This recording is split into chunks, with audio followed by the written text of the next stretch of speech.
What can we as educators do to help students become better thinkers? One might assume that a good place to start is to teach thinking skills, but is teaching skills enough? We often miss opportunities to use the skills we have simply by not noticing times when they might be useful.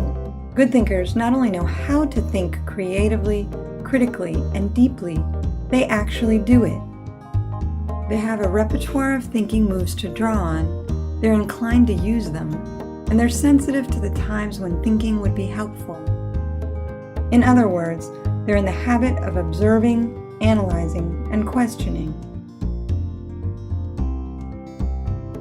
So can we teach this? Researcher educators at Project Zero have been exploring this question for many years and think the answer is yes.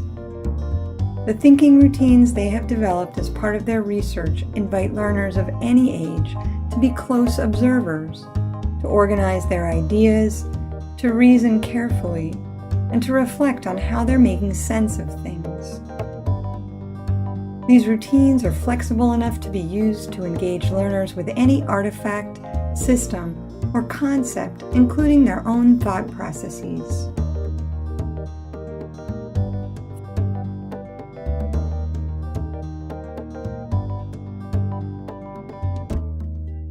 Thinking routines are simple structures, for example, a set of questions or a short sequence of steps that can be used alone or with a group.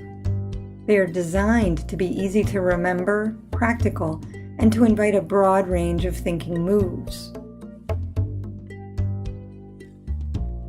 They are well suited to leverage the power of collaborative thinking and transfer easily to any context.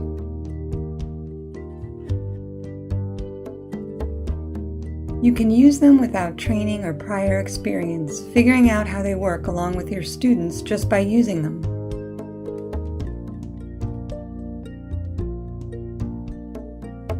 Thinking routines help students go beyond the superficial, inviting them to dig deeper by making the complex accessible. Through practice, learners become sensitive to opportunities to use their thinking moves in the wild, helping them to develop habits of mind that will sustain their curiosity inside and outside the classroom. Given the broad range of thinking routines available, it might be tempting to try out as many routines as possible. But this approach can turn them into mere strategies, subverting a core aspect of their design, that they get used over and over again. Choosing one core thinking routine, for instance, see, think, wonder, and trying it out in as many contexts as possible is more likely to reveal the ways thinking routines can support individuals in developing habits of thinking and groups in developing a culture of thinking together. Once you and your students get comfortable with the idea of using a routine for structuring your thinking, it's easier to branch out and find routines that fit well with the kind of thinking you'd like to invite.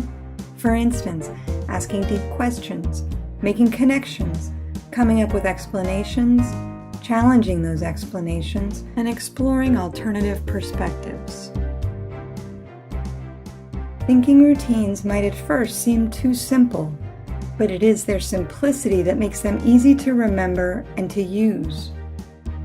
Rather than simplifying ideas, thinking routines offer straightforward ways to sustain learners in their inquiry into complex problem spaces. While it does take time, using thinking routines in your classroom cultivates a community of thinkers with a culture of thinking, supporting learners in becoming intentional in their shared pursuit of deep understanding.